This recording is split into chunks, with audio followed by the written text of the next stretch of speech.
Hello everyone, a very good morning to all of you. Okay, today we are going to study about a very important topic of physical chemistry, redox reaction and equivalent concept.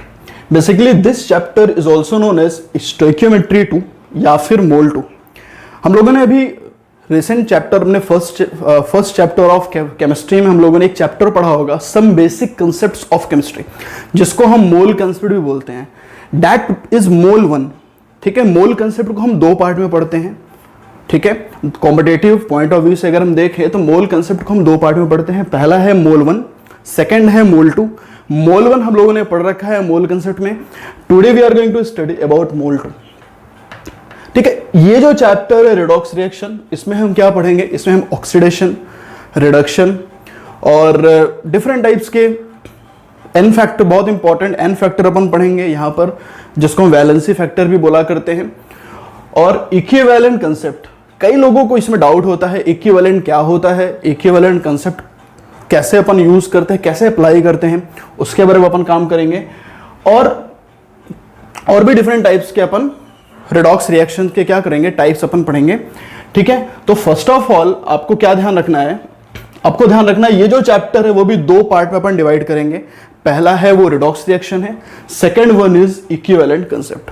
Redox reaction हम लोगों को क्या पढ़ना है? हम लोगों को सबसे पहले ऑक्सीडेशन पढ़ना है, फिर रिडक्शन पढ़ना है, उसके बाद हम लोगों को ऑक्सीडाइजिंग एजेंट, रिड्यूसिंग एजेंट के कंसेप्ट को पढ़ना है. Then we are going to study about balancing, how to balance a redox reaction. बहुत इंपॉर्टेंट है रिडॉक्स रिएक्शन को किस तरह से बैलेंस करते हैं. उसके बाद हम लोग आगे बढ़ेंगे कहां पर? N factor. एन फैक्टर का बहुत यूज होता है. ठीक है, आप लोगों को 12th में जब आप इलेक्ट्रोकेमिस्ट्री पढ़ोगे वहां पर एन फैक्टर का यूज होगा बहुत ज्यादा. ठीक है, और 11th में ही आयोनिक इक्विलिब्रियम नाम का एक चैप्टर है, वहां पर आप एन फैक्टर का यूज करोगे. ठीक है, तो विदाउट एनी डिले शुरू करते हैं हम लोग redox reaction and equivalent concept. Okay, first of all we have to know कि chemistry is a subject which deals about matter.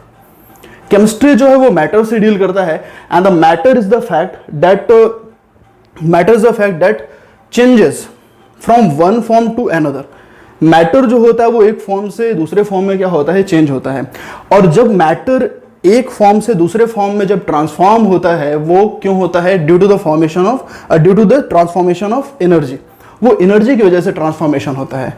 And one of the important category of those reactions is redox reaction. उनमें से ही एक energy क्या होता है? Redox reaction होता है. Basically अगर हम बात करें on these reactions, biological and physical both are concerned with redox reaction. Physical and biological reaction दोनों ही रिडॉक्स रिएक्शन से क्या करता है? कंसर्न करता है. और one important factor of redox reaction, extensive use of redox reaction अगर हम बात करें तो कहां यूज हमको होता है रिडॉक्स रिएक्शन का? सबसे पहला, लिखना नहीं है, समझना है, एप्लीकेशन है, किस किस जगह पर हम रिडॉक्स रिएक्शन का यूज करते हैं, एप्लीकेशन कहां पर है. सबसे पहले अगर हम बात करें तो होता है फार्मास्यूटिकल इंडस्ट्री.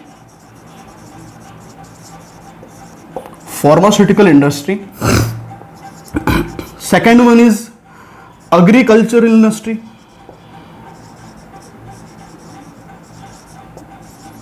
Agricultural areas. ठीक है, थर्ड वन है हमारे पास बायोलॉजिकल इंपॉर्टेंस. इसका बहुत है बायोलॉजिकल इंपॉर्टेंस. और अगर हम बात करें मेटलर्जिकल, बहुत इंपॉर्टेंट है. 12th में चैप्टर है मेटलर्जी. ठीक है, मेटलर्जी में हम क्या सीखते हैं कि मेटल को एक्सट्रैक्ट कैसे करते हैं, एक्सट्रैक्शन ऑफ मेटल. तो जो भी हाईली रिएक्टिव मेटल्स होते हैं उनको हम एक्सट्रैक्ट करते हैं by the concept of redox reaction. तो ये आपके लिए जानना बहुत जरूरी है कि आप जो चैप्टर पढ़ रहे हैं उसके एप्लीकेशंस कहाँ कहाँ हैं. तभी जाकर आपको इंटरेस्ट होगा उस चैप्टर में, तभी जाकर वो चैप्टर के मोटो को आप जान पाओगे कि how that chapter is important for us, कि उसके एरियाज कहाँ कहाँ है जहां पर वो इंडस्ट्री में अप्लाई होता है. फार्मास्यूटिकल इंडस्ट्री में जहां पर दवाइयां बनती हैं, जहां पर मेडिसिन बनते हैं. ठीक है, वहां पर हम रिएक्शंस को कैरी करते हैं. एग्रीकल्चरल एरियाज में बायोलॉजिकल इंपॉर्टेंस इसका बहुत है.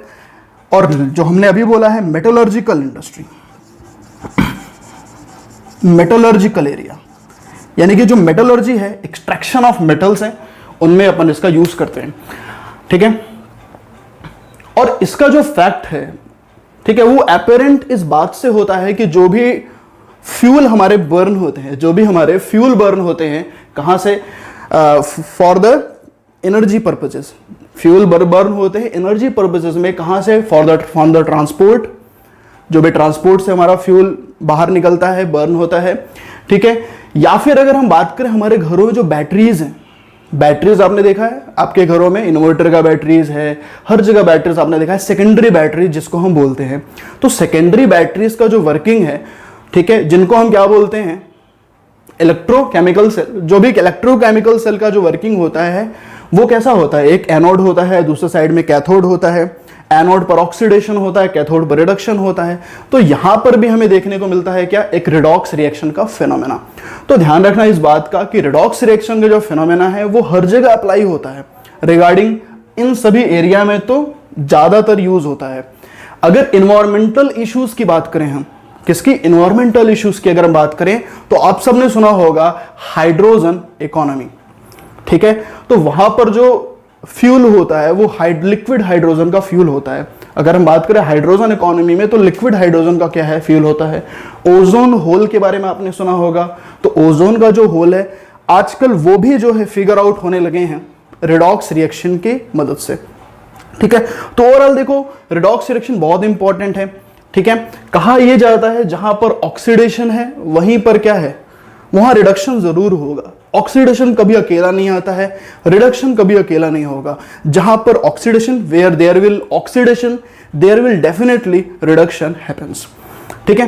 तो चलो अपन शुरू करते हैं। ये तो हो गई इसकी इंट्रोडक्शन कि इस चैप्टर में अपने को क्या क्या पढ़ना है। सबसे पहले हम शुरू करेंगे रिडॉक्स रिएक्शन से, then after redox reaction completion अपन थोड़ा सा आगे बढ़ेंगे इक्विवेलेंट कंसेप्ट, क्योंकि ये जो हमारे लिए है ये थोड़ा नीट के लिए इंपॉर्टेंट है, ठीक है। क्योंकि इसका डायरेक्टली यूज होगा, क्योंकि जब आप इस चैप्टर में आओगे, जब आप इस पार्ट में आओगे तो वहां पर एक इंपॉर्टेंट फैक्टर पढ़ोगे जिसका नाम है एन फैक्टर, और उस एन फैक्टर का यूज कई चैप्टर में आपको होता है। रिगार्डिंग आयोनिक इक्विलिब्रियम हो गया, रिगार्डिंग अगर हम बात करें इलेक्ट्रोकेमिस्ट्री हो गया, जहां पर हम फैराडेज लॉ ऑफ इलेक्ट्रोलिसिस पढ़ते हैं, वहां पर आप एन फैक्टर का यूज कर पाओगे, ठीक है।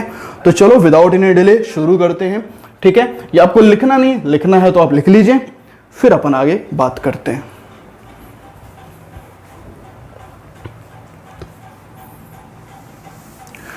ओके, तो अभी तक हम लोगों ने इंट्रोडक्शन देख लिया। अब हम लोग बात करने वाले हैं रिडॉक्स रिएक्शन में। सबसे पहला पॉइंट अपने को क्या पढ़ना है, तो हेडिंग डालना व्हाट इज रिडॉक्स रिएक्शन, यानी कि इसका definition.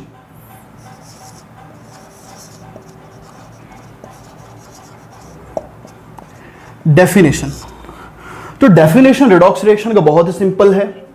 The phenomena, the process लिख दो, the process of reaction in which oxidation and reduction, the process of a reaction in which oxidation and reduction obtained simultaneously। ये simultaneously word important है, is known as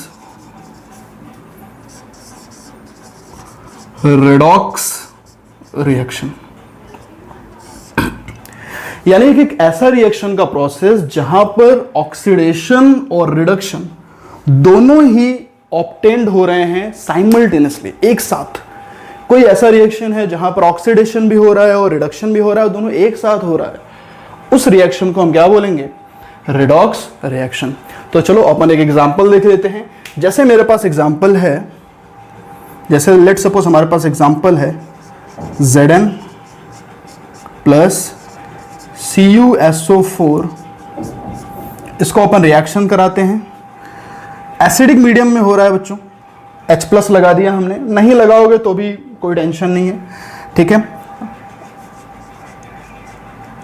ये change हो गया, यहां पर single displacement reaction है, ZnSO4 aqueous और plus Cu solid. This is redox reaction. How we can say this is redox reaction? देखो जिंक, अभी ये चीज आप सीख लीजिए, अभी हम आगे अपन डिस्कस करेंगे how do we calculate oxidation number, but before हमें यहां पर ये सीखना है कि यहां पर ये रिडॉक्स रिएक्शन है तो आखिर कैसे है, वो अपने को सीखना है। तो देखो अभी यहां पर कोई भी चार्ज नहीं है तो इसका ऑक्सीडेशन नंबर कितना है, 0 है। यहां पर जिंक के ऊपर कितना चार्ज है, +2 का चार्ज है। क्यों? क्योंकि सल्फेट के ऊपर -2 का चार्ज होता है। तो देखो 0 से जिंक कहां चला गया, +2 में, ठीक है। वहीं पर देखो कॉपर अभी यहां +2 में है, और यहां पर जो कॉपर है वो कैसा स्टेट है उसका, 0, यानी कि कॉपर जो है वो +2 से कहां जा रहा है, बिल्कुल सही, कॉपर जो है +2 से 0 की तरफ जा रहा है, और वहीं पर जो जिंक है वो 0 से कहां जा रहा है, +2 की तरफ जा रहा है, ठीक है। अब बताओ जरा कहां पर लॉस हो रहा है, कहां पर गेन हो रहा है, क्या आप बता सकते हो? 0 से +2 जा रहा है। केमिस्ट्री के लैंग्वेज में क्या होता है, जब भी हम पॉजिटिव चार्ज को बढ़ाते हैं तो वहां पर क्या होता है, लॉस। ये तो बहुत आसान है। तो यानी कि जिंक क्या कर रहा है, लॉस कर रहा है, यानी कि इलेक्ट्रॉन का क्या कर रहा है, लॉस कर रहा है, बराबर। वहीं पर अगर हम कॉपर की बात करें, कॉपर +2 है और यहां पर कॉपर का स्टेट कितना है, 0 है।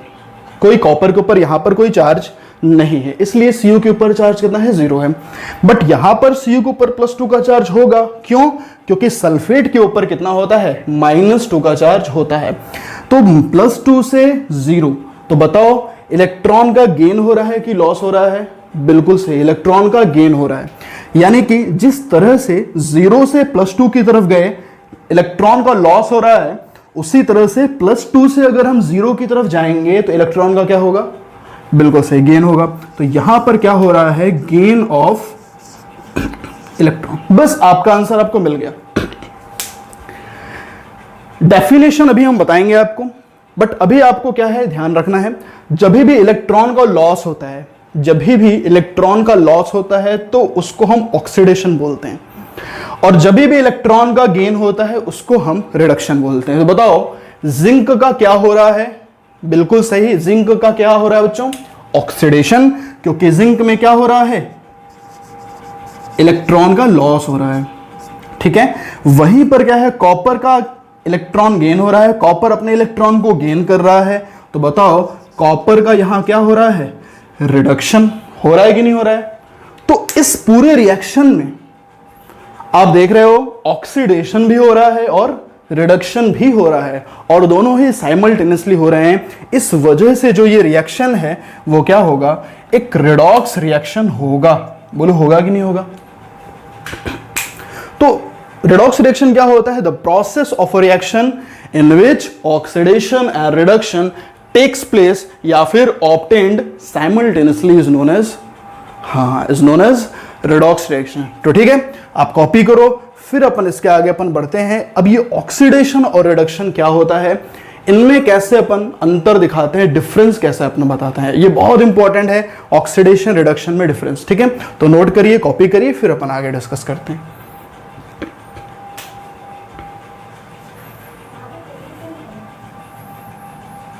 ओके, कॉपी कर लिया, तो इसको मैं अब रब करना चाहता हूं। अब अगली हेडिंग आप डालिए, ऑक्सीडेशन।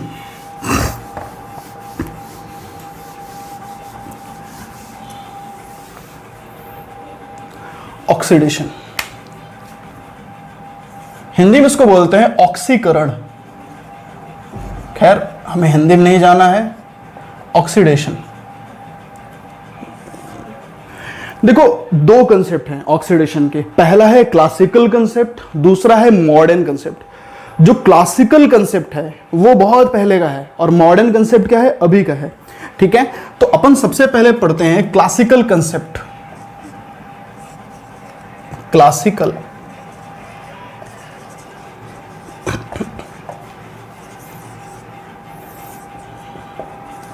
Of oxidation. क्या है क्लासिकल कंसेप्ट ऑक्सीडेशन का? तो देखो जैसा नाम सजेस्ट कर रहा है ऑक्सीडेशन, यानी कि ऑक्सीजन का एडिशन, ठीक है, यानी कि ऑक्सीजन का एडिशन। तो अकॉर्डिंग टू क्लासिकल कंसेप्ट लिखिए, according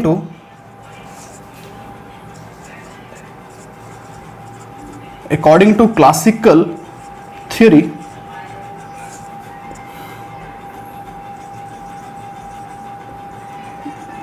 addition of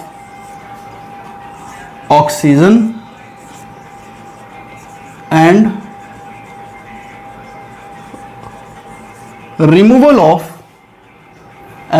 of hydrogen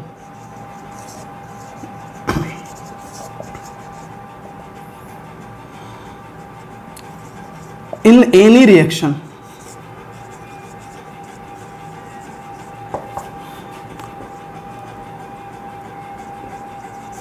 is known as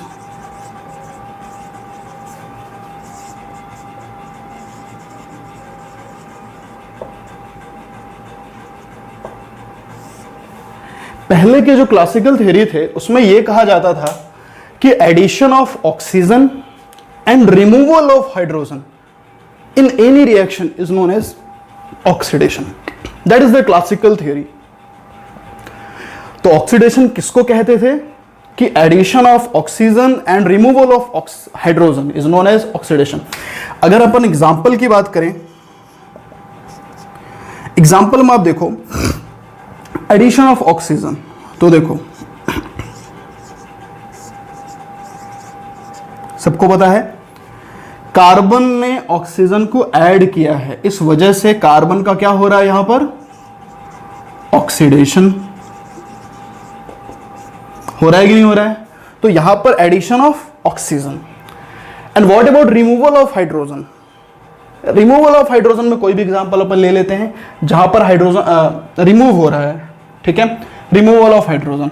तो रिमूवल ऑफ हाइड्रोजन में अगर हम बात करें तो अपने पास आ जाता है एक ऐसा, कोई और देखना है देख लो, सल्फर है और यहां पर क्या है, ये बन गया SO2 गैस, यहां पर भी क्या है, ऑक्सीडेशन, ठीक है। अगर हम रिमूवल ऑफ हाइड्रोजन की बात कर रहे हैं तो अपने पास क्या है, लेट सपोज कि अगर हम बात करें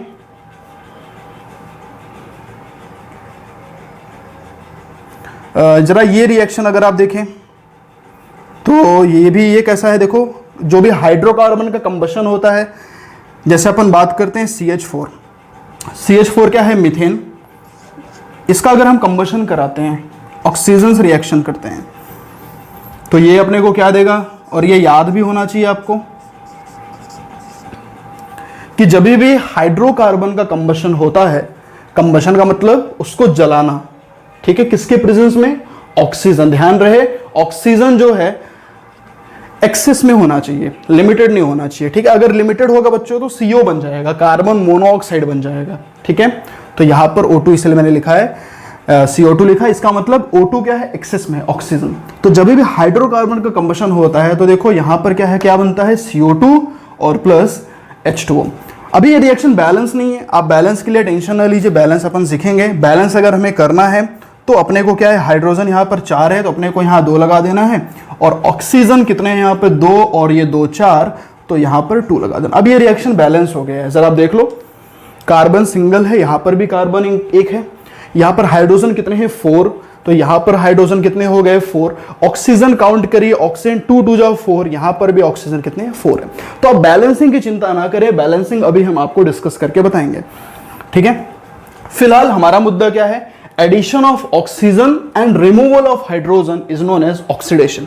तो देखो जैसे पहले और दूसरे एग्जांपल में क्या है, ऑक्सीजन ऐड हुआ है, इधर भी ऑक्सीजन ऐड हुआ है डेफिनेटली, लेकिन एक और इंपॉर्टेंट बात यहां से पता चलती है कि यहां पर कार्बन के पास हाइड्रोजन था, यहां पर कार्बन के पास पहले हाइड्रोजन था, बट यहां पर कार्बन के पास हाइड्रोजन यहां पर नहीं है।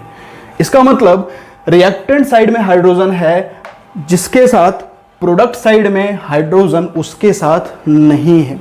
That is means removal of hydrogen. Hydrogen यहां से क्या हो गया बेटा, रिमूव हो गया है, इसको क्या बोलोगे, ऑक्सीडेशन। वहां से भी समझ नहीं आता है तो आप ऐसे भी देख सकते हो कि जहां पर ऑक्सीजन ऐड हो गया है उसको हम क्या बोलोगे, ऑक्सीडेशन। ठीक है, तो ये क्लासिकल थ्योरी था। ठीक है, एक और थ्योरी आती है क्लासिकल में, वो थ्योरी क्या कहती है कि addition of more electronegative element, क्या बोल रहा हूं मैं, addition of more electronegative element to any species, किसी भी रिएक्शन में ज्यादा इलेक्ट्रोनेगेटिव एलिमेंट का एडिशन भी क्या होता है, ऑक्सीडेशन का डेफिनेशन होता है। ठीक है, जैसे इसको आप नोट कर लीजिए, फिर मैं आपको वो, this is the first theory classical का, अभी आपको मैं सेकंड थ्योरी क्लासिकल का बता देता हूं, इसको नोट कर लीजिए, पहला है, अब दूसरा भी आपको मैं इसके आगे बता देता हूं, जल्दी नोट करिए। ओके, नोट कर लिया। Next,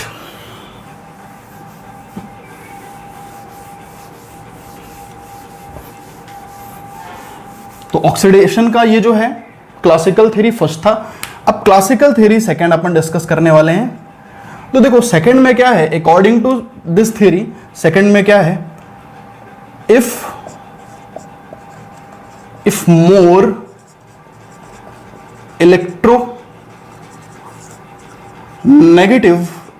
electronegative element is added to any of the reaction,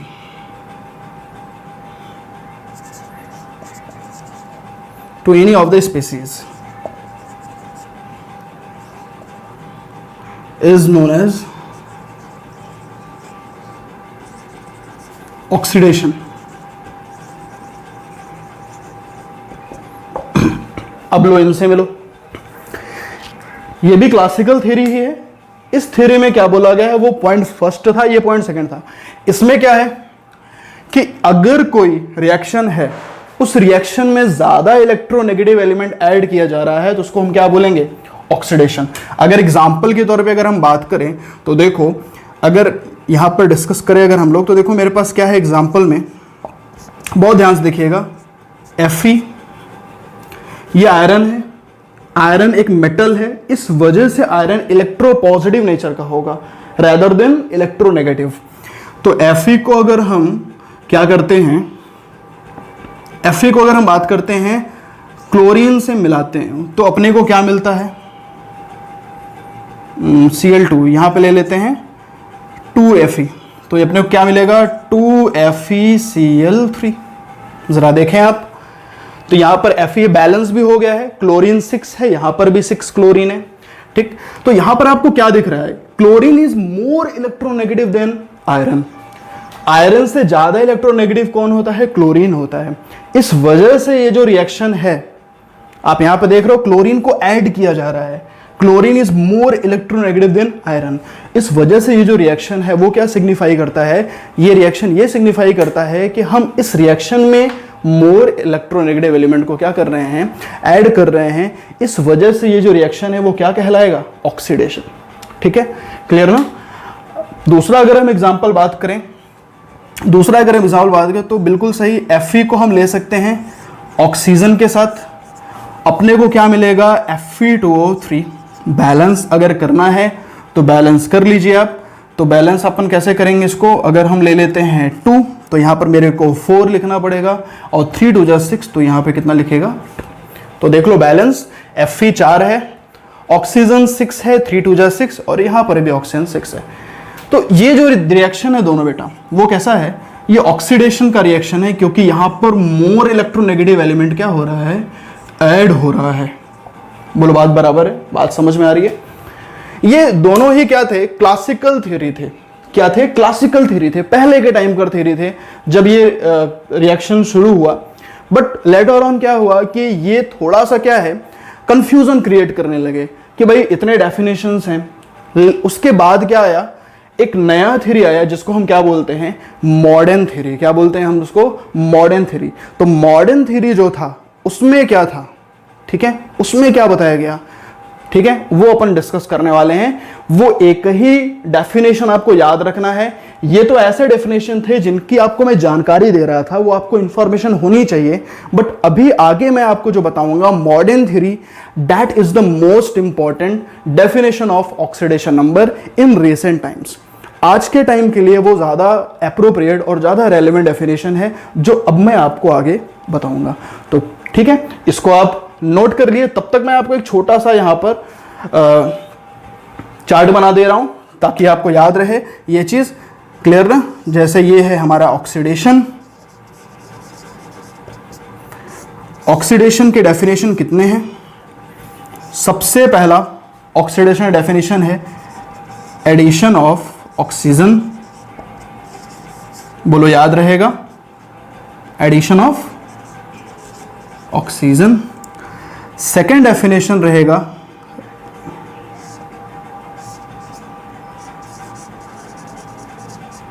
removal of hydrogen. Third definition we will get addition of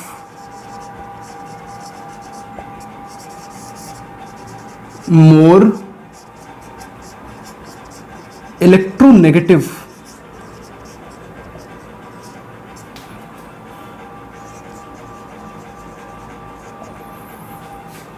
and the last one is, एक चीज और बोल सकते हो, अगर इलेक्ट्रोनेगेटिव एलिमेंट का एडिशन हो रहा है तो बट ऑब्वियस सी बात है इलेक्ट्रोपॉजिटिव एलिमेंट का क्या हो रहा होगा? रिडक्शन। तो reduction of removal of electropositive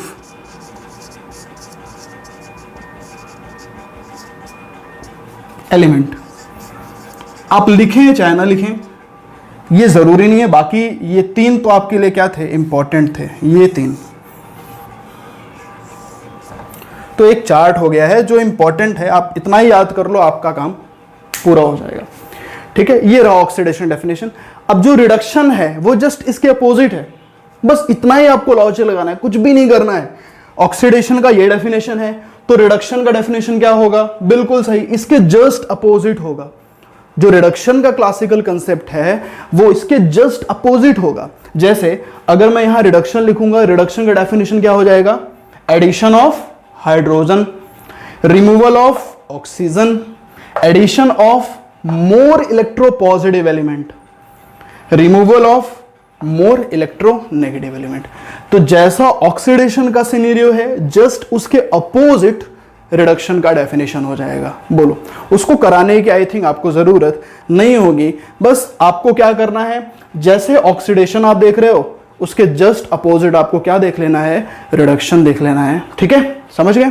तो लिखाने की जरूरत नहीं है। लिखना है अगर आप तो आप अगले पेज पे रिडक्शन लिखिए, इसके जस्ट अपोजिट आप लिख लीजिए। जहां पर ऑक्सीजन है तो हाइड्रोजन लिख लीजिएगा, और जहां पर हाइड्रोजन है वहां पर क्या लिख लीजिएगा? ऑक्सीजन। और मोर इलेक्ट्रोनेगेटिव की जगह पर आपको क्या लिखना है? More electropositive. और मोर इलेक्ट्रोपॉजिटिव की जगह आपको क्या लिखना है? मोर इलेक्ट्रोनेगेटिव लिखना है।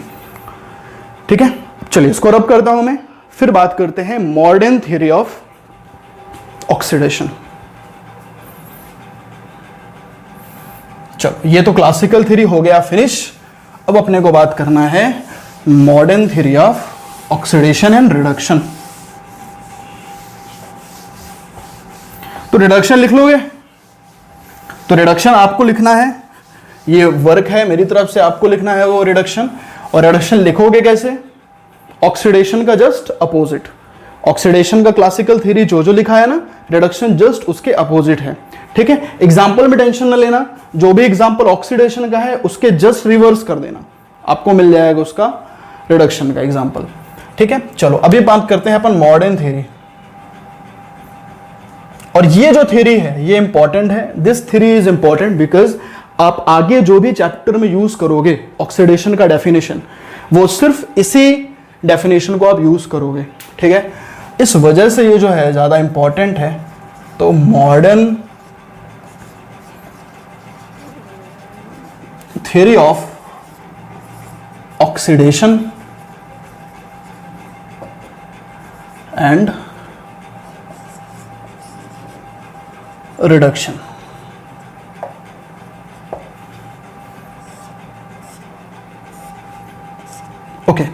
सबसे पहले बात करते हैं ऑक्सीडेशन की। फर्स्ट ऑफ ऑल ऑक्सीडेशन, देखो according to modern theory oxidation का डेफिनेशन है कि loss of electron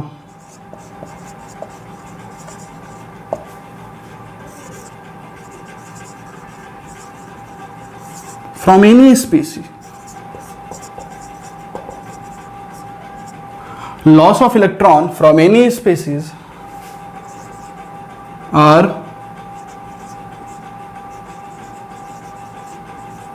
known as oxidation। किसी भी स्पीसीज से इलेक्ट्रॉन का लॉस होना, इलेक्ट्रॉन का क्या होना, लॉस होना, वो क्या दर्शाता है, वो क्या अपने को बताता है, वो क्या बताता है, ऑक्सीडेशन। ठीक है, means in any of the given reaction if electron loss is happening then that particular reaction is considered as a oxidation। ठीक है, let me talk about example। आपको यही याद रखना है बस, और कुछ भी याद नहीं रखना है। क्या रखना है, इलेक्ट्रॉन का लॉस होना, ऑक्सीडेशन। ठीक है, तो बताओ अगर एग्जाम्पल की अगर हम चर्चा करें तो एग्जाम्पल में क्या लिख सकता हूं, जरा ध्यान से देखो। जैसे हमारे पास Fe+2 है, Fe+2 से क्या हुआ, Fe+3 गया, तो बताओ कितने इलेक्ट्रॉन का लॉस हुआ। यहां पर 2 है और यहां पे 3 है, तो बताओ अगर 2 से 3 गया, अभी यहां पर Fe+2 में है, अभी यहां पर Fe+3 है, तो बताओ क्या हुआ, इलेक्ट्रॉन का लॉस हुआ। ठीक है, क्योंकि पॉजिटिव चार्ज बढ़ता है तो फिर लॉस ऑफ इलेक्ट्रॉन बढ़ता है। तो बताओ कितने इलेक्ट्रॉन का लॉस हुआ है, बिल्कुल सही, सिंगल इलेक्ट्रॉन का लॉस हुआ है कि नहीं हुआ है। एग्जैक्टली अगर हम बात करें Sn+2, ये जो टिन है, टिन किस स्टेट में है, अभी +2 का चार्ज है, और ये +2 कहाँ जा रहा है, +4 में जा रहा है। तो अगर ये टिन +2 में है और +2 से कहाँ जा रहा है, +4 में जा रहा है, तो क्या बता सकते हो कितने इलेक्ट्रॉन का लॉस हो रहा है, 2 इलेक्ट्रॉन का लॉस हो रहा है। तो बताओ यहां पर क्या लिखोगे, 2 इलेक्ट्रॉन। तो इन दिस और भी देखना है तो भी आप और भी देख सकते हो। ठीक है, जैसे अगर हम बात करें कोई भी पर्टिकुलर स्टेट, अभी जैसे हमारे पास है मैग्नीशियम, मैग्नीशियम से अगर मैं गया मैग्नीशियम+2, तो देखो यहां मैग्नीशियम के ऊपर कोई भी चार्ज नहीं है, दिख रहा है आपको, कोई भी चार्ज है नहीं है, न्यूट्रल है अभी मैग्नीशियम न्यूट्रल कंडीशन में है। तो बताओ न्यूट्रल से कहां गया, +2, तो बताओ इलेक्ट्रॉन का क्या हुआ, लॉस, कितने इलेक्ट्रॉन का लॉस हुआ है, 2। तो यहां पे क्या लिखोगे, 2, तब जाकर ये बैलेंस होगा। तो ये सभी जो रिएक्शंस हैं इनमें आपको क्या दिख रहा है, आपको इसमें दिख रहा है लॉस ऑफ इलेक्ट्रॉन्स। क्या दिख रहा है, लॉस ऑफ इलेक्ट्रॉन्स। इस वजह से क्या है, ये ऑक्सीडेशन का डेफिनेशन हो जाएगा। तो ध्यान रखना इस बात को कि जब भी इलेक्ट्रॉन का लॉस होता है किसी भी स्पीसी में, यानी कि रिएक्टेंट से प्रोडक्ट की तरफ गए और क्या हो रहा है, वहां पर इलेक्ट्रॉन का लॉस हो रहा है, तो उसमें हम क्या बोलेंगे, उसको ऑक्सीडेशन बोलेंगे। अगर हम बात करें एक और एग्जांपल की, मेरे पास है MnO4 -2, MnO4 -2, यहां से मैं गया MnO4 -2 MnO4-। ये थोड़ा सा मेरे सामने प्रॉब्लम ये क्रिएट कर रहा है बच्चों कि यहां पर जो मैग्नीज है, मैग्नीज के ऊपर चार्ज कितना है वो मुझे नहीं पता है। आप इस बात से सरोकार करिए, इस बात को आप ध्यान में रखिए कि ये जो चार्ज है -1 का है, ये जो चार्ज है -2 का है, वो अकेले मैग्नीज के ऊपर का चार्ज नहीं है, न तो ऑक्सीजन के ऊपर का चार्ज है। ये जो चार्ज -2 आपको दिख रहा है, ये तो पूरे कंपाउंड के ऊपर चार्ज है। बात समझ में आ रहा है, ये पूरे कंपाउंड के ऊपर -2 का चार्ज है। तो बताओ अकेले मैग्नीज के ऊपर चार्ज कितना होगा। तो ये चीज अपन निकालते हैं ऑक्सीडेशन नंबर के तरीके से। ठीक है, तो यहां मैं आपको छोटा सा तरीका बता देता हूं, बाकी अभी मैं उसका रूल्स पढ़ेंगे हम लोग तो ज्यादा अच्छे से आपको समझ में आएगा। तो जैसे यहां पर मैग्नीज के ऊपर मेरे को चार्ज निकालना है, तो मैं क्या करूंगा, उसको मानूंगा x, मैग्नीज को मान लिया x, प्लस ऑक्सीजन है कितने, 4,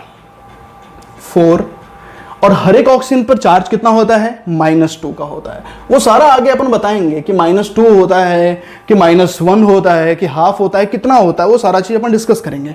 बट फिलहाल आपको बता देता हूं मैं यहां पर, इस जगह पर ऑक्सीजन के ऊपर चार्ज कितना होगा, -2 का चार्ज होगा।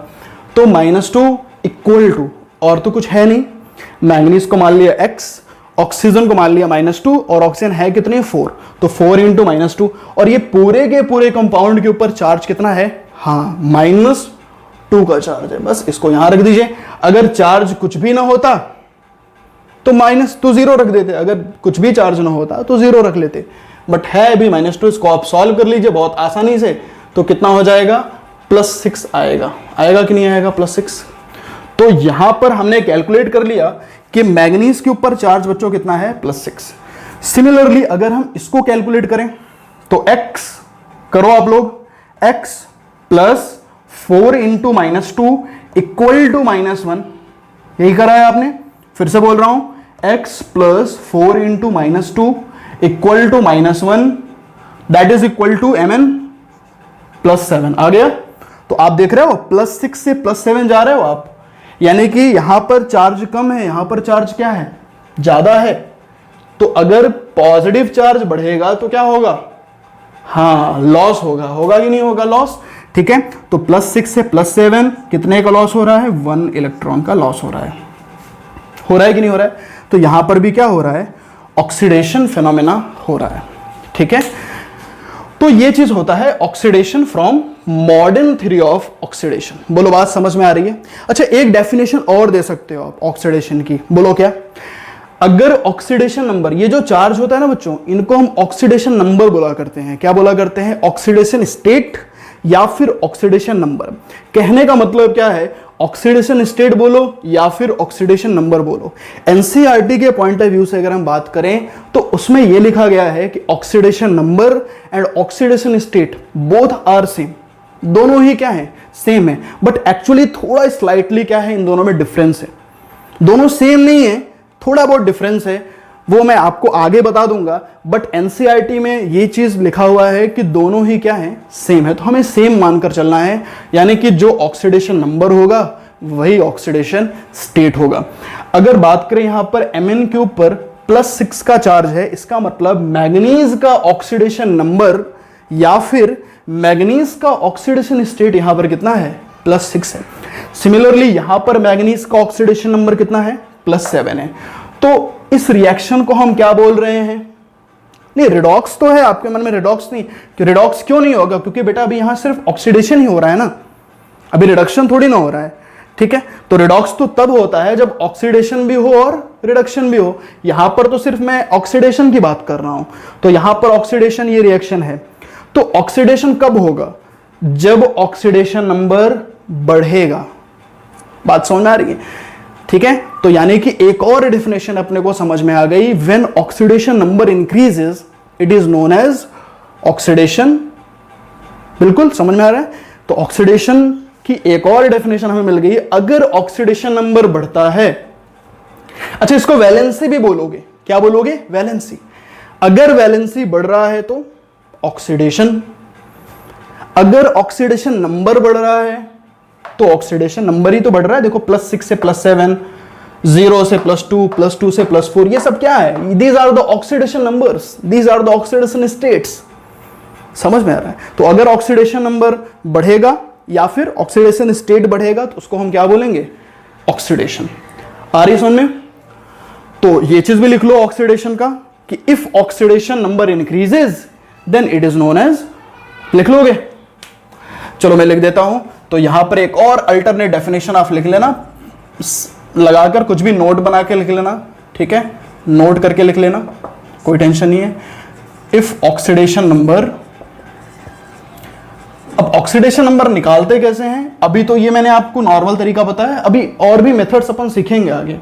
ठीक है, तो बस आपको क्या करना है ना, जो भी चीजें हैं आप लिखते चलिए, अच्छे से उसको समझते चलिए। आप पैनिक मत होइए कि ये चीजें अभी नहीं आ रही है, फिर कैसे आएगी, सारी चीजें आपको बताई जाएगी। अल्टीमेटली लास्ट टर्म पे आपको सारी चीजें पता हो जाएगी। बट फिलहाल अभी आपको थोड़ा पेशेंस रख के क्या करना है, समझना है, लिखना है, बराबर रिवाइज करना है। नेक्स्ट क्लास में आने के पहले आपको पहले से रिवाइज करके बैठना है। ठीक है, तो चलो, तो इफ ऑक्सीडेशन नंबर इंक्रीजेस, तो ये सिंबल होता है इंक्रीजेस का। एक्चुअली मैं ऐसा सिंबल बनाऊंगा ताकि थोड़ा सा टाइम बचे। If oxidation number increases, then what decreases? नहीं, then it is known as oxidation. तो एक चीज याद रख लो, ऑक्सीडेशन नंबर का बढ़ना ऑक्सीडेशन कहलाता है, समझ गए? बिल्कुल। तो ऑक्सीडेशन नंबर का कम होना ऑब्वियस सी बात है रिडक्शन कहलाएगा। जस्ट क्या है, अपोजिट है एक दूसरे से। ठीक, तो नोट कर लिया। चलिए, अब ये जो है मॉडर्न थ्योरी अपन फिनिश हो गया है ऑक्सीडेशन का। अब रिडक्शन की बात कर लेते हैं जल्दी से। ठीक है, चलो इसको मैं रब कर देता हूं, आप लिख लो इसको।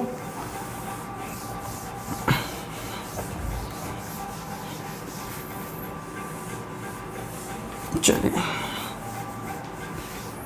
Then we move up to reduction. Oxidation खत्म हुआ, अब आते हैं रिडक्शन की तरफ। मॉडर्न थ्योरी रिडक्शन को कैसे डिफाइन करता है? तो मॉडर्न थ्योरी रिडक्शन को कैसे डिफाइन करता है? उसमें क्या हुआ था ऑक्सीडेशन में? लॉस। इसमें क्या होगा? Gain. If gain of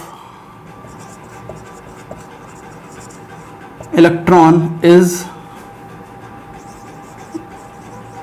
obtained in any given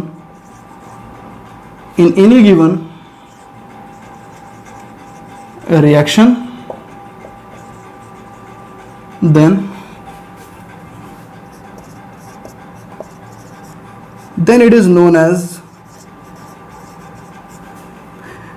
reduction.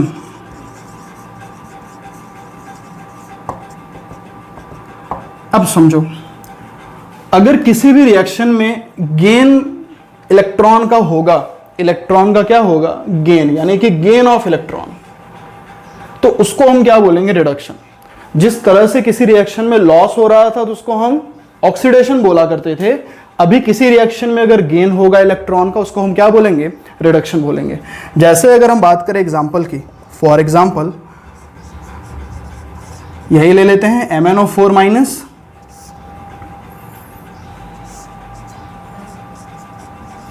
Mn+2। देखो अभी हमने कैलकुलेट किया ना इसको, Mn के ऊपर चार्ज कितना आएगा बच्चों? +7। जिनको भी समझ नहीं आया एक बार और देख लीजिए। Mn जिसका कैलकुलेट करना है उसको x ले लीजिए, x + 4 × -2 = -1। तो Mn के ऊपर प्लस चार्ज है 7। तो देखो 7 से +2 जा रहा है, यानी कि ऑक्सीडेशन नंबर कम हो रहा है। देखो जरा, यहां पर ऑक्सीडेशन नंबर +7 है और यहां पर ऑक्सीडेशन नंबर +2 है, तो +7 से +2 की तरफ जा रहा है, मतलब ऑक्सीडेशन नंबर क्या हो रहा है? घट रहा है, डिक्रीज कर रहा है। तो जब भी ऑक्सीडेशन नंबर डिक्रीज करेगा तो उसको हम क्या बोलेंगे? रिडक्शन बोलेंगे। तो बताओ कितना यहां लिख दूं मैं? 5 इलेक्ट्रॉन, क्योंकि 5 इलेक्ट्रॉन की ही तो फिर क्या है? 5 इलेक्ट्रॉन ही तो गेन किया है। अभी ये +7 था तो 5 इलेक्ट्रॉन गेन कर लिया तो +2 में चला गया। ठीक है। सिमिलरली अगर हम बात कर रहे हैं यहां पर आयरन की, आयरन अभी +3 कंडीशन में है, इसने 1 इलेक्ट्रॉन गेन कर लिया बच्चों। आयरन +3 में है, इसने 1 इलेक्ट्रॉन गेन कर लिया और पहुंच गया कहां पर? +2 में पहुंच गया। यहां पर भी क्या है? रिडक्शन हो रहा है। तो इस तरह से आप क्या देख पा रहे हो कि जब भी इलेक्ट्रॉन गेन होगा तो उस फेनोमेना को हम क्या बोलेंगे? रिडक्शन। या फिर अगर ऑक्सीडेशन नंबर डिक्रीज होगा उसको हम क्या बोलेंगे? रिडक्शन। तो ऑक्सीडेशन नंबर +7 है यहां पर और यहां +2 है, तो ऑक्सीडेशन नंबर क्या हो रहा है? डिक्रीज हो रहा है। तो यहां पर भी वो डेफिनेशन आप लिख लीजिए नोट करके जो मैंने ऑक्सीडेशन में लिखाया था। ठीक है, तो लिख लीजिए, डिक्रीज इन, क्या लिखोगे? Decrease in oxidation, decrease in oxidation number is known as reduction। यानी कि अगर ऑक्सीडेशन नंबर डिक्रीज करेगा तो उसको हम क्या बोलेंगे, रिडक्शन बोलेंगे। अगर ऑक्सीडेशन नंबर इंक्रीज करता तो क्या बोलते हैं, ऑक्सीडेशन। ठीक है, तो ये भी बात आप लिख लीजिए। इसको मैं थोड़ा सा ब्रॉडली इधर बना दे रहा हूं ताकि आपको लगे। तो बस आपको इतनी बातें ध्यान रखनी है, आपको पहचानना आना चाहिए कि कहां पर रिडक्शन हो रहा है और कहां पर ऑक्सीडेशन हो रहा है।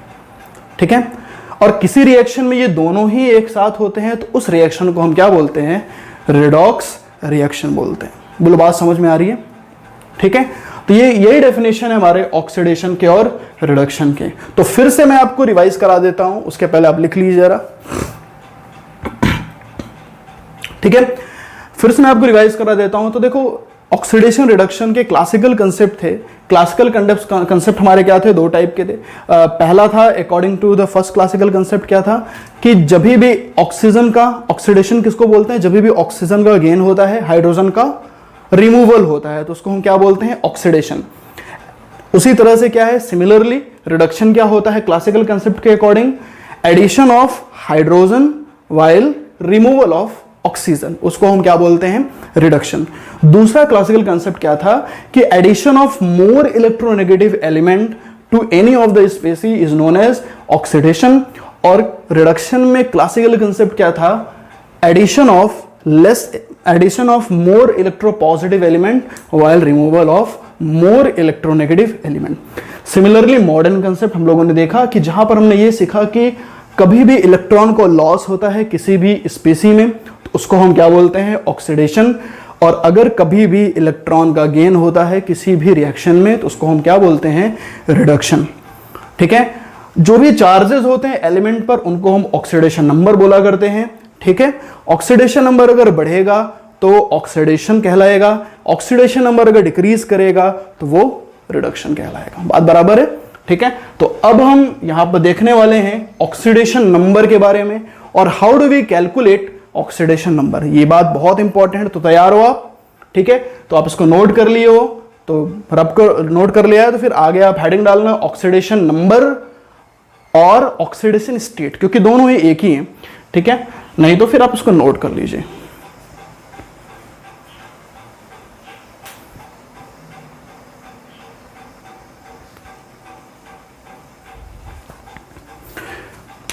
Now, put the next heading, oxidation number या फिर oxidation state।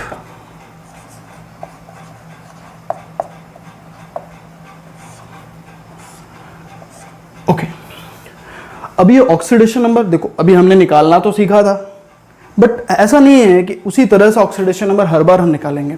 कुछ रूल्स होते हैं ऑक्सीडेशन नंबर को कैलकुलेट करने के, और ध्यान रखना इस बात का कि ऑक्सीडेशन नंबर का कैलकुलेशन बहुत ज़्यादा इंपॉर्टेंट है।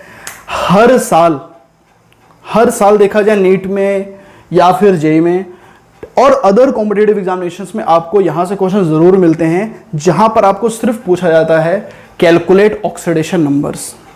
ओके, तो ये बात ध्यान रखिएगा।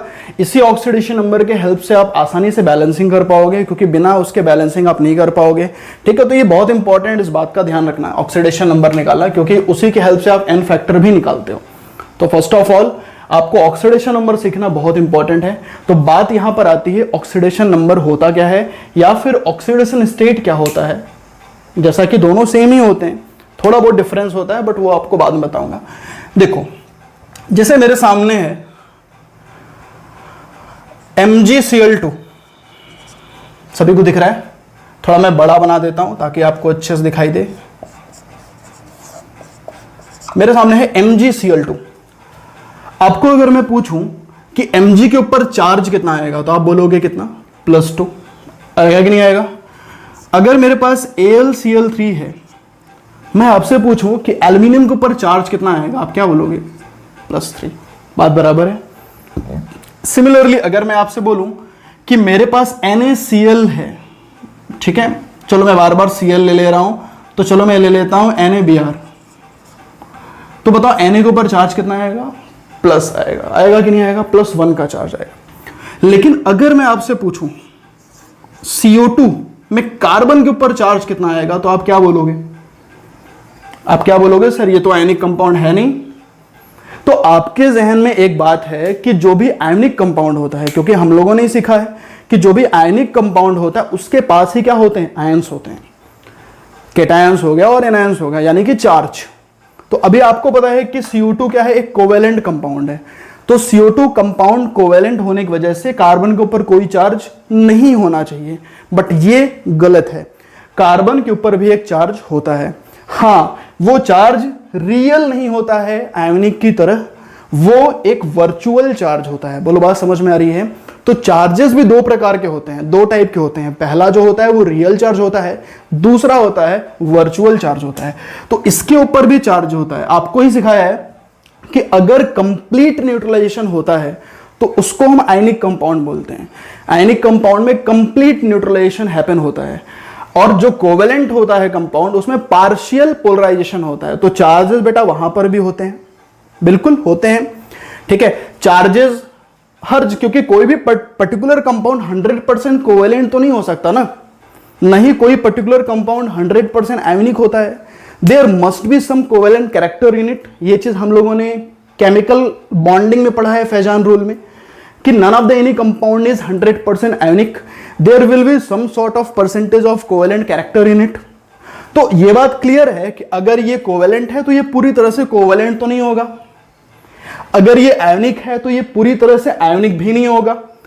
इस आयोनिक में थोड़े बहुत परसेंट कोवेलेंट के होंगे ही होंगे, इस कोवेलेंट में भी थोड़े बहुत परसेंट आयोनिक के होंगे ही होंगे। ये बात समझ में आ रही है? तो उसी वजह से जो है पोलराइजेशन होता है, इसी वजह से चार्ज होता है। तो इसके ऊपर जो चार्ज होता है +4 होता है। क्यों? क्योंकि ऑक्सीजन के ऊपर -2 का चार्ज होता है। तो -2 × 2 कितना हो गया, -4, और इसके ऊपर कितना हो जाएगा फिर, +4। तो इस तरह से हमने क्या सीखा कि चार्ज जो है किसी भी एलिमेंट के ऊपर, अब बताओ कार्बन के ऊपर ऑक्सीडेशन नंबर 4 का है, अभी तो यही सीखा ना, कोई भी एलिमेंट के ऊपर जो चार्ज होता है उसको हम क्या बोलते हैं, ऑक्सीडेशन नंबर। तो उस हिसाब से कार्बन की ऑक्सीडेशन नंबर कितनी होगी, 4, मैग्नीशियम कितनी होगी, +2, एल्यूमिनियम की कितनी होगी, +3, सोडियम की कितनी होगी, +1, ठीक है। But before oxidation number, definitely किसी भी एलिमेंट के ऊपर जो चार्ज प्रेजेंट होता है, नेट चार्ज प्रेजेंट होता है, उसको हम बोलते हैं ऑक्सीडेशन नंबर। लेकिन वो चार्ज रियल भी हो सकता है और वो चार्ज वर्चुअल भी हो सकता है। बात समझ में आ रही है? तो क्या बोलोगे कि oxidation number is the net charge, oxidation number is the net charge present on the element in the given compound, in a given compound, that charge will be either real और वर्चुअल, ठीक है। तो किसी भी compound में element के ऊपर जो नेट चार्ज होता है, किसी भी कंपाउंड में एलिमेंट के ऊपर जो नेट चार्ज होता है, चाहे वो रियल हो चाहे वो वर्चुअल हो, उसी नेट चार्ज को हम क्या बोलते हैं, ऑक्सीडेशन नंबर, ठीक है। तो डेफिनेशन लिखेंगे ऑक्सीडेशन नंबर का, इसको मैं रब कर दूं, ठीक है। तो बात ध्यान रखिएगा, चाहे वो रियल चार्ज हो, ठीक है, चाहे वो वर्चुअल है, जो भी आयोनिक कंपाउंड होते हैं उनके लिए चार्ज हमेशा ही रियल होता है। जो भी आयोनिक कंपाउंड है उनके लिए चार्ज हमेशा ही रियल होता है, और जो कोवेलेंट कंपाउंड होते हैं उनके लिए चार्ज हमेशा वर्चुअल होता है। इस बात का ध्यान रखिएगा। तो पहले अगर मैं डेफिनेशन की बात करूं तो लिखोगे the oxidation number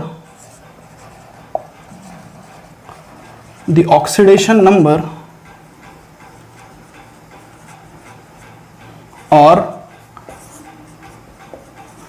oxidation state is defined as the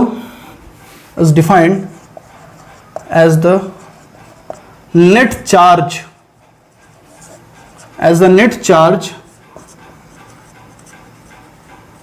present on the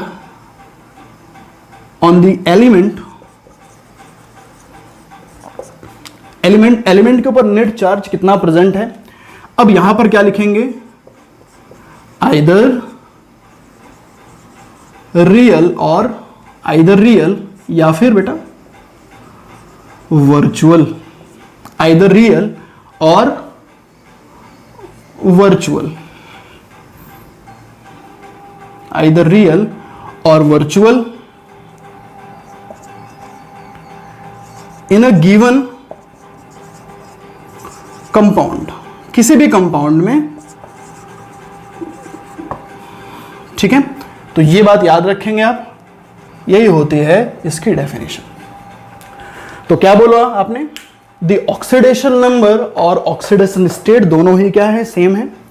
is defined as the net charge present on the element either real और virtual in a given compound, उसी को हम क्या बोलते हैं, ऑक्सीडेशन नंबर बोलते हैं, ठीक है। और इसमें कुछ पॉइंट्स जरूर ऐड कर लीजिए आप। पहला जो पॉइंट है बेटा वो ये है कि for ionic compounds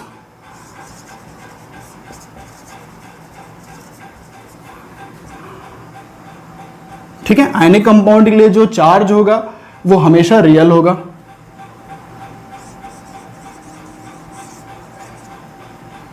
ionic compound के लिए जो चार्ज होगा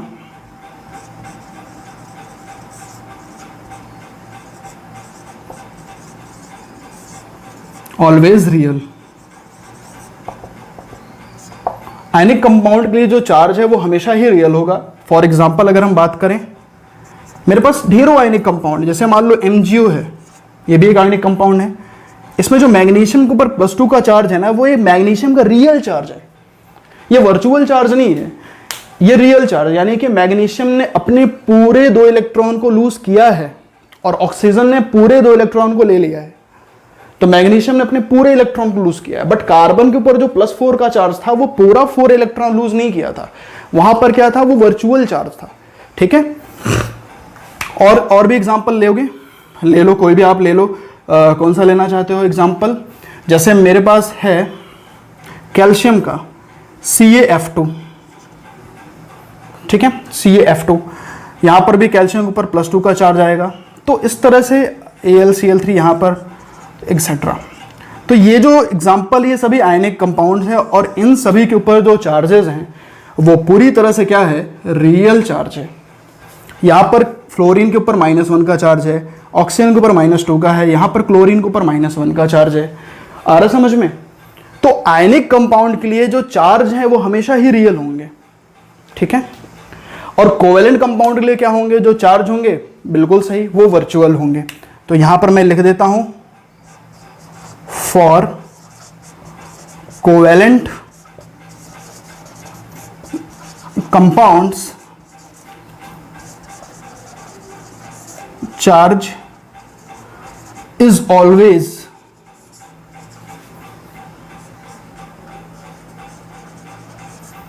वर्चुअल, हमेशा वर्चुअल चार्ज होगा। तो कोवेलेंट कंपाउंड के लिए चार्ज हमेशा क्या होगा, वर्चुअल होगा, ठीक है। देखो एक इसको नोट कर लिया, जल्दी से नोट कर लीजिए इसको आप। एक बात आपको मैं बता दूं कि जो भी ऑक्सीडेशन नंबर है, ऑक्सीडेशन नंबर जो है वो पूरा का पूरा खेल है इलेक्ट्रोनेगेटिविटी का। यानी कि जो ऑक्सीडेशन नंबर है वो इलेक्ट्रोनेगेटिविटी के कंसेप्ट से पूरा का पूरा क्या है, मैच करता है। कैसे, देखो कोई भी कोवेलेंट कंपाउंड अगर मैं ले लूं, जैसे मान लो मेरे पास क्या है, एग्जांपल में CO2 है बेटा। CO2 क्या है, एक कोवेलेंट कंपाउंड है। अगर मैं CO2 को फॉर्म करूं, देखो ऐसे फॉर्म होगा, एक मिनट थोड़ा बड़ा बना दूं मैं, हाँ CO2, इस तरह से CO2 का स्ट्रक्चर है, बिल्कुल से लीनियर। अब समझना बहुत ध्यान से, जैसे मान लो मेरे पास कोई एक कंपाउंड है P और Q, कोई भी कंपाउंड है P और Q, मान लो P और Q एक दूसरे से क्या है, सिंगल बॉन्ड से जुड़े हुए हैं। ये मान लो क्या है, सिंगल बॉन्ड। तो सिंगल बॉन्ड में हमको क्या देखना है कि दोनों में इलेक्ट्रोनेगेटिविटी का डिफरेंस होना चाहिए। दोनों में क्या होना चाहिए, इलेक्ट्रोनेगेटिविटी का डिफरेंस होना चाहिए।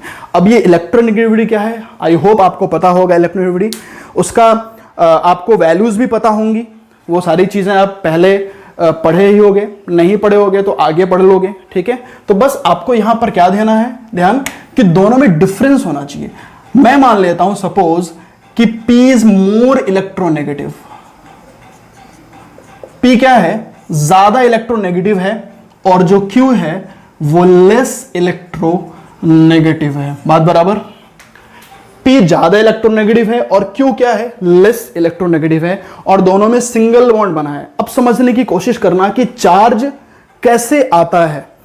अगर P ज्यादा इलेक्ट्रोनेगेटिव होगा तो ये अपने, क्योंकि P ने एक इलेक्ट्रॉन दिए हैं, Q ने भी एक इलेक्ट्रॉन दिए हैं, ठीक है, यानी कि यहां पर क्या है, शेयरिंग हुआ है, क्योंकि ये क्या है, कोवेलेंट बॉन्ड है, यहां पर इलेक्ट्रॉन्स की क्या हुई है, शेयरिंग। तो अगर P ज्यादा इलेक्ट्रोनेगेटिव होगा तो P क्या करेगा, Q के इलेक्ट्रॉन को अपनी ओर क्या करेगा, पुल करेगा, क्या करेगा, ट्रांसफर करेगा, करेगा कि नहीं करेगा। If P is more electronegative then Q, then P transfers electrons from Q towards itself. तो अगर इलेक्ट्रॉन को ट्रांसफर करेगा तो कितने इलेक्ट्रॉन को ट्रांसफर करेगा, 1, क्योंकि एक ही इलेक्ट्रॉन Q के हैं, तो Q के एक इलेक्ट्रॉन ट्रांसफर करेगा, तो P के ऊपर बेटा चार्ज कितना आ जाएगा, +1 का चार्ज आएगा। कितने का चार्ज आएगा, +1 का चार्ज आएगा। तो बताओ P के ऊपर कितने का चार्ज, सॉरी P ने खींचा है तो P के ऊपर कितना है, -1, क्योंकि P के बढ़े हैं इलेक्ट्रॉन, और Q ने लूज किया है क्योंकि Q का इलेक्ट्रॉन क्या था, इलेक्ट्रोनेगेटिविटी क्या था, लेस था, यानी कि Q ने अपने इलेक्ट्रॉन को क्या किया है, दिया है किसको, P को। तो Q ने लूज किया है, तो कितने लूज किया है, +1। समझ में आ गया। इस तरह से चार्जेस आ गए कि नहीं आ गए। अगर मान लो ऐसा हुआ होता कि P और Q के बीच में 2 डबल बॉन्ड बने होते, तो अब इस सिनेरियो में क्या होता, P के भी 2 इलेक्ट्रॉन यूज होते और Q के पास भी 2 इलेक्ट्रॉन होते। तो अब अगर मान लो P ज्यादा इलेक्ट्रोनेगेटिव होता, अगर P ज्यादा इलेक्ट्रोनेगेटिव होता तो Q के दोनों इलेक्ट्रॉन को क्या कर लेता, P खींच लेता। तो P के ऊपर कितना चार्ज, -2 होता, और क्योंकि Q के दोनों इलेक्ट्रॉन P ने पुल किए हैं तो Q का क्या हुआ है, 2 इलेक्ट्रॉन का लॉस हुआ है कि नहीं हुआ है, ठीक है। तो ये +2 हो जाता। देखते चलिए आप, समझ में आ रहा है आपको। अगर P ट्रिपल बॉन्ड फॉर्म करता तो क्या होता। अब इस बार क्या है, P ने भी अपने 3 इलेक्ट्रॉन कंट्रीब्यूट किए हैं और Q ने भी अपने 3 इलेक्ट्रॉन क्या किए हैं, शेयर किए हैं। लेकिन अभी है क्या, P और Q के बीच में क्या है, इलेक्ट्रोनेगेटिविटी का डिफरेंस है। जैसे P ज्यादा इलेक्ट्रोनेगेटिव है और Q क्या है, कम इलेक्ट्रोनेगेटिव है। ऐसे में क्या करेगा, P ज्यादा इलेक्ट्रोनेगेटिव है तो Q के इलेक्ट्रॉन को वो खींचेगा, अपनी ओर खींचेगा, टुवर्ड्स इटसेल्फ पुल करेगा। लेकिन ध्यान रखिए यहां पर P 1 इलेक्ट्रॉन नहीं, 2 इलेक्ट्रॉन नहीं, हाँ P 3 इलेक्ट्रॉन को अपनी ओर क्या करेगा, पुल करेगा। यानी कि डबल बॉन्ड था तो P ने 2 इलेक्ट्रॉन को पुल किया, सिंगल बॉन्ड था तो P ने 1 इलेक्ट्रॉन को पुल किया। अगर ट्रिपल बॉन्ड होगा तो P तीनों इलेक्ट्रॉन को क्या कर लेगा, अपनी ओर पुल कर लेगा। तो बताओ अगर P 3 इलेक्ट्रॉन्स को पुल करेगा तो P के ऊपर चार्ज कितना आएगा, -3 आएगा कि नहीं आएगा। और अगर P के ऊपर -3 का चार्ज होगा तो बताओ ऑब्वियस सी बात है Q के ऊपर कितना आएगा, +3 का चार्ज आएगा। क्यों, क्योंकि Q ने अपने 3 इलेक्ट्रॉन क्या किए हैं, P को दिए हैं, लूज किए हैं। इसी बात से अंदाजा लगता है कि P ने 3 इलेक्ट्रॉन गेन किए हैं और Q ने 3 इलेक्ट्रॉन लॉस किए। तो अब ऑक्सीडेशन नंबर ऑफ P कितना आ गया, -3। ऑक्सीडेशन नंबर ऑफ Q कितना आ गया, +3। यहां पर ऑक्सीडेशन नंबर ऑफ P कितना है, -2। यहां पर ऑक्सीडेशन नंबर ऑफ Q कितना है, +2। बोलो बात समझ में आ रही है।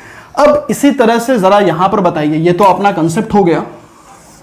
अब इसी तरह से यहां पर अगर अपन डिस्कस करें, ऑक्सीजन में और कार्बन में ज्यादा इलेक्ट्रोनेगेटिव कौन है, ऑब्वियस सी बात है ऑक्सीजन। तो ऑक्सीजन ज्यादा इलेक्ट्रोनेगेटिव है, हमें पता है ऑक्सीजन की इलेक्ट्रोनेगेटिविटी होती है 3.5 और कार्बन की होती है 2.54। ये याद रख लीजिए, ऑक्सीजन इज मोर इलेक्ट्रोनेगेटिव, ठीक है, ज्यादा है। तो अगर इलेक्ट्रोनेगेटिव ज्यादा है तो पुल कौन करेगा इलेक्ट्रॉन को, ऑब्वियस सी बात है ऑक्सीजन करेगा। कितने इलेक्ट्रॉन को पुल करेगा बच्चों, 2 करेगा। बोलो करेगा कि नहीं करेगा, बिल्कुल करेगा, क्योंकि 2 इलेक्ट्रॉन्स कार्बन ने कंट्रीब्यूट किए हैं। अगर ऑक्सीजन कार्बन का 2 इलेक्ट्रॉन लेता है तो कार्बन के कितने इलेक्ट्रॉन कम हो जाएंगे, 2 ही। तो कार्बन के ऊपर +2 का चार्ज आ गया। बोलो आ गया कि नहीं आ गया, देखते चलिए आप। अब ये ऑक्सीजन कहेगा भाई हमारा भी तो भाई काम है, हम भी अकेले नहीं है, हम भी खींचेंगे तुमसे इलेक्ट्रॉन। तो लो इस ऑक्सीजन ने भी खींच लिया। अब इस ऑक्सीजन के ऊपर भी क्या हो गया, -2 का चार्ज। इसके रिजल्ट में फिर से +2 का चार्ज आ गया किसके ऊपर, कार्बन के ऊपर। तो बताओ ओवरऑल कार्बन के ऊपर चार्ज आया कितना, +2 तो इस ऑक्सीजन की वजह से आया और +2 इस ऑक्सीजन की वजह से भी आया। देयरफॉर +4 का चार्ज आ गया कार्बन के ऊपर। वही तो हमने निकाला था अभी इसके पहले। निकाला था कि नहीं निकाला था? वही चीज निकाला था, सेम टू सेम ना। ठीक है, ठीक है। और अगर अपने को देखना है एग्जाम्पल, तो एक और देख लो एग्जाम्पल, ताकि आपको पूरी तरह से क्लियर हो जाए किस तरह से ये ऑक्सीडेशन नंबर काम करता है। तो based on the principle of electronegativity, ये बात आपको समझने की है। जैसा अगर मैं बात करूं, ठीक है, OCl2 मान लो कोई कंपाउंड है, क्या? OCl2। अब जरा समझिए, ऑक्सीजन में और क्लोरीन में ज्यादा इलेक्ट्रोनेगेटिव कौन है? यह बात आपको पता तब होगी जब आपको वैल्यूज पता होंगी। ऑक्सीजन की वैल्यू होती है बेटा इलेक्ट्रोनेगेटिव की 3.5 और क्लोरीन की कितनी होती है? 3। तो ऑक्सीजन ज्यादा इलेक्ट्रोनेगेटिव है। बताओ कौन खींचेगा? ऑक्सीजन। कितने इलेक्ट्रॉन खींचेगा? सिंगल बॉन्ड है ना, देखो सिंगल बॉन्ड, तो कितना खींचेगा? -1। यहां पर भी सिंगल बॉन्ड है, तो यहां से इस क्लोरीन से भी ऑक्सीजन ने क्या कर लिया? एक इलेक्ट्रॉन अपनी ओर पुल कर लिया। तो इधर भी ऑक्सीजन के ऊपर -1, इधर क्लोरीन के ऊपर कितना आ गया? +1, इधर क्लोरीन के ऊपर कितना आ गया? +1। तो यहां से आप देख सकते हो कि ऑक्सीजन का जो है ऑक्सीडेशन नंबर कितना आ गया बच्चों? वो कितना आ गया? -2। दिख रहा है आपको? ऑक्सीडेशन नंबर ऑफ क्लोरीन कितना आ गया? +1। देख लो, देख लियो ध्यान से। अभी तक हम जो AlCl3 कर रहे थे, NaCl कर रहे थे, MgCl2 भी आपको मैंने दिखाया, वहां पर क्लोरीन के ऑक्सीडेशन नंबर कितने थे? -1 थे। अभी इसके पहले जो हम लोगों ने किया, AlCl3 किया था, MgCl2 किया था, है ना, CaCl2 किया था, वहां पर क्या है? क्लोरीन के ऊपर -1 का चार्ज था। बट यहां पर आप देखो क्लोरीन का ऑक्सीडेशन नंबर कितना है? +1 आ रहा है। इसका मतलब ऑक्सीडेशन नंबर को प्री प्लान्ड मत करिए। कुछ रूल्स हैं, जो रूल में स्टैंडर्ड हैं उनको याद रख लीजिए, बाकी जो स्टैंडर्ड नहीं है बच्चों उनको हमें कैलकुलेट ही करना पड़ेगा। हम उसे प्री प्लान्ड नहीं कर सकते। जैसे कि हमें क्लोरीन को प्री प्लान्ड नहीं करना चाहिए कि क्लोरीन का हमेशा ऑक्सीडेशन नंबर -1 ही होता है। देख लो यहां पर +1 आ गया। तो कुछ रूल्स हैं अपने पास जिनके हेल्प से क्या है, हम ऑक्सीडेशन नंबर को कैलकुलेट कर सकते हैं, और कुछ स्टैंडर्ड भी हैं जिनको हमें याद ही रखना है कि हाँ इसका ऑक्सीडेशन नंबर यही होता है, इसके अलावा कुछ भी नहीं होता है। चाहे वो किसी कंपाउंड में रहेंगे, उनका ऑक्सीडेशन हमेशा उतना ही होगा। तो कुछ अपने रूल्स भी हैं, तो वो रूल्स जो है अपन नेक्स्ट क्लास में करेंगे। ठीक है, आज की क्लास में मैं आपको यहीं पर छोड़कर जाता हूं कि what is the basics of oxidation, what is the basics of reduction, how oxidation and reduction is manipulated, and what is the principle on which oxidation and reduction is based. Oxidation and reduction and oxidation number is based. तो यहां पर हमने आपको cover कर लिया कि oxidation number electronegative principal पर काम करता है, किस तरह से काम करता है वो भी अपन देख लिए।